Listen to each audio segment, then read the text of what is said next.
Hey everybody, it's David at K-Fico and K-Fico Elementari, here with another video. Today we're going to be doing one of my favorite super classic pastas from the Lazio, which is Bucatini Carbonara.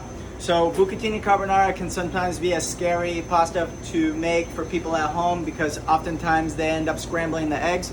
So today we're going to kind of focus a lot on that. We're also going to walk you through a few different kind of iterations that you could do at home if you don't have some of the ingredients. So as always, we're always going to make sure that we have boiling water here, salty like the sea, and always make sure that you have plenty of space in your pot, so that way the water can circulate and the pasta can boil and cook all evenly. We're going to get our pan and put it on a medium-high heat. So we're working with some products today. We have some guanciale that we make here at the restaurant. Guanciale is cured meat that is the pork jowl, so right below the cheek and near the jawline. We have our gentile pasta from Gragnano. We're going to be doing some telecherry peppercorns, ground pecorino romano. We have 2 egg yolks here, which are just kind of beaten together with a fork. We're going to have a little bit of olive oil, and we'll see if we need salt or not. So first things first, we're going to get our pan going on the heat, and we're going to add our guanciale to the pan and start sizzling it and rendering it. You know, how much you want really depends on you. I also think this is a great way to kind of set yours apart from someone else's, depending on how you want to cut it.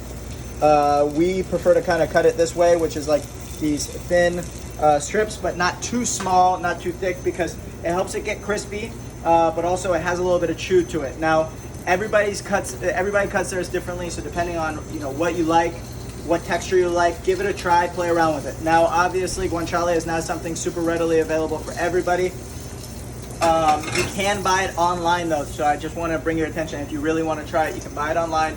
You can come here to K-Fico Elementari and buy it as well. But if you don't have that, try getting pancetta. If pancetta doesn't work, obviously you can do bacon. That's not like traditional, but it's going to give you a very similar effect. So don't stress about it too much. So we are kind of sizzling our guanciale here on a slightly higher heat. The idea here is to caramelize it slightly and get a little bit of crispness to it. You don't want it to get so crispy that it's just, it becomes hard in the pasta, but at the same time, you do want some textural difference.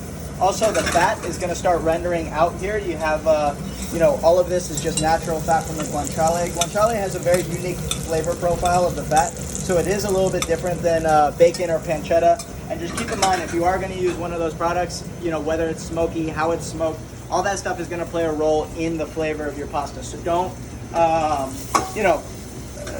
don't freak out. It's not going to completely ruin the dish, but it's definitely going to be different if you use something that's like very, very flavor aggressive in terms of like a bacon or something. But guanciale is always usually fairly similar flavor profile. All right, so here we have all of our guanciale. Some of it is getting crispy, some of it is less crispy, but like we have a good amount of fat, and that fat is going to act as a major flavor profile. So we're going to pull it off, and it's going to continue to cook in there. So I just want you guys to be aware of the fact that it's going to cook in there. Now what we're going to do is I'm going to take this, and what we're going to do with the egg yolks to make sure that we don't scramble them is we're going to do a couple different steps. Number one that I like to do is I'm going to add just a little bit of olive oil there and whisk that in. What that's going to do is it's going to help protect the proteins a little bit with a little extra fat, so that way you can get it just a little bit more warm before it starts to scramble. And then the other thing I'm going to do is introduce just a little bit of warm water beforehand, and that's going to basically temper my egg yolks before I add them to the pasta, so that way they're not so basically shocked by the hot heat. So once I do that and I have some slightly warm whisked together egg yolks with the olive oil, my pasta is going to be coming out in about 20 seconds.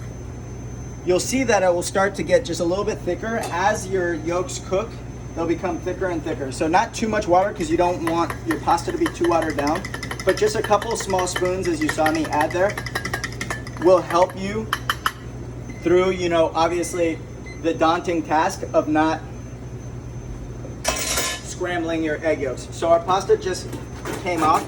Once again, we've talked about this multiple times. A lot of times on the bag, it's going to show you how long the pasta should cook for. So if it says 13 minutes, we'll cook it for 12 minutes to make sure that we have enough time to cook it in the cook it in the pan, and so it absorbs all those other flavors. So now what we're going to do, we just have the guanciale, we have the pasta here. Now what I'm going to do is I'm going to add some black pepper. If you're using guanciale, make sure that you taste it beforehand, because guanciale is cured with black pepper. So it's going to have that flavor naturally. So you're going to, depending on what brand you use, it's going to have different amount of black pepper in it.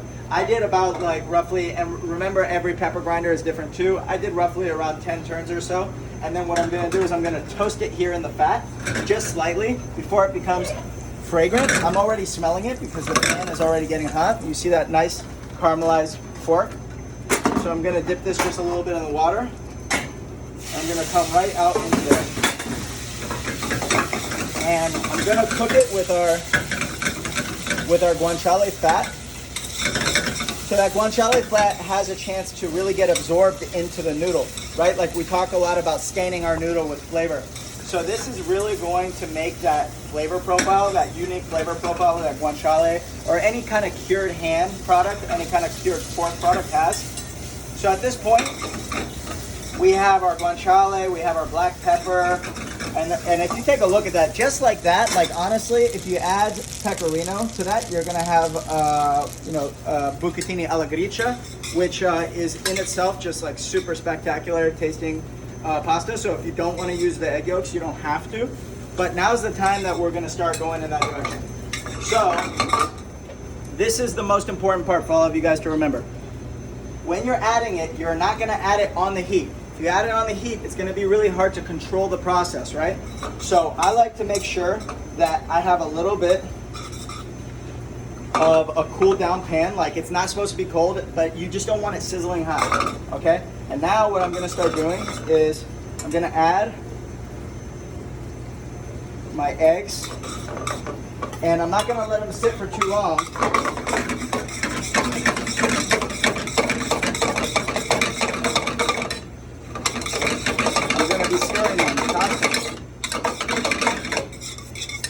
Not allowing them to get scrambled there. I'm going to add some water to it because it will thicken up very quickly as it cooks. Egg yolks like to thicken up very quickly.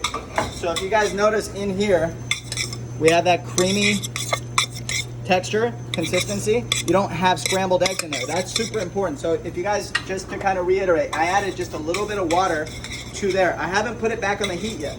But if you guys see, it's like naturally thickening up. What's happening is the proteins in the eggs are starting to coagulate. So meaning they're cooking. So just like when you fry an egg or you cook an egg, it starts to thicken up because it gets, it starts to get cooked. The same thing is happening here. Very similar concept to like a hollandaise. I still haven't put it back on the heat. And if you notice, every time I keep stirring it, it gets thicker and thicker and thicker. It means the egg yolks are cooking further and further and further. So depending on how you like your pasta, whether you like it thicker or a little bit saucier, you'll add a little bit more water. Keep in mind, we're gonna add some pecorino cheese, so that's gonna thicken it up as well. So make sure that you have just a little bit of extra liquid. So right there at the bottom, you see that? If I keep stirring it, it's gonna thicken up again. So now's the time. We're gonna add pecorino, which, if you guys remember from our previous videos, like the cacio e pepe, pecorino is the saltiest of the hard cheeses. So making sure that the flavor profile is, you're tasting it before you add any further salt. So I'm stirring. If you guys remember, we don't add it back on the heat. If you need to add it back on the heat, make sure you turn your heat down, right? You're definitely not sizzling it. You're not leaving it there. And like what we'll do is if we want to just warm it just a little bit more because maybe the egg yolks cooled it down too much, we'll put it on a low heat. Definitely do not leave it on without watching it at this point, or because if you scramble these eggs, this is done. Throw it in the trash. All right, so let's taste it.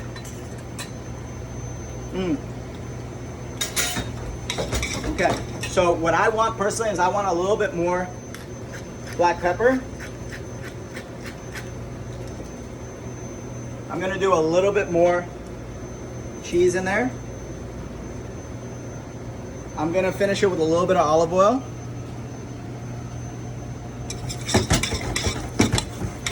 Bring it all together. Stir, stir, stir, stir, stir.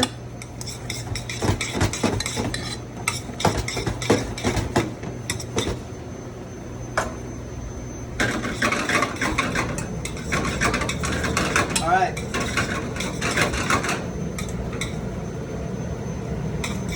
So if you guys see this, no scrambles, no lumps, completely smooth. Now we're gonna taste it again. We always taste our food as many times as you need to.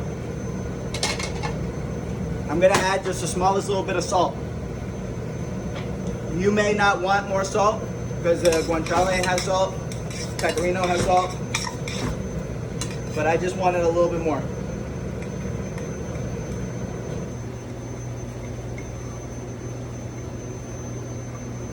So we're using our plating tweezers, our plating tongs. You can buy these online.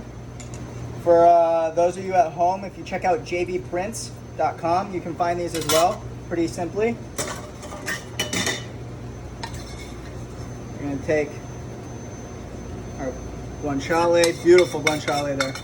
And we make this in-house here upstairs at Che Fico.